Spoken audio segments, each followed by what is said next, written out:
আসসালামু আলাইকুম। আম গাছ আমরা জানি যে সবসময় ফল দেয়, কিন্তু সেই ফলের মান অনেক সময় গাছ যত পুরাতন হয়ে যাবে মান অনেক খারাপ হয়ে যায়, সাইজে ছোট হয়ে যায়। আবার অনেকের ফল গাছের ফলের পরিমাণ খুবই টক, খাওয়া যায় না।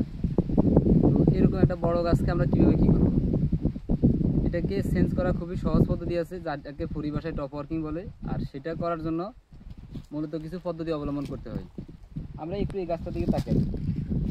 এই গাছটা আলহামদুলিল্লাহ অনেক লম্বা, প্রায় 30 ফিটের মতো লম্বা।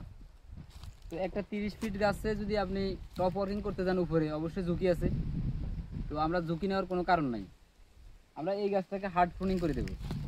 হার্ড প্রুনিংটা আমরা কোথায় করব? আমরা ঠিক এই পরিমাণ থেকে করব। এখানে একটা গিট আছে অথবা এখানে একটা গিট আছে।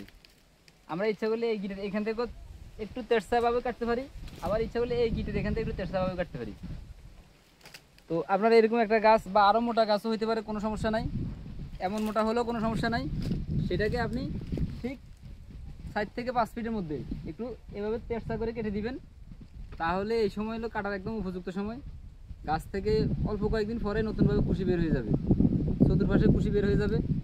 সেই কুশিতে আপনি টপ ওয়ার্কিং সেট করবেন, অর্থাৎ নতুন জাত সেট করবেন।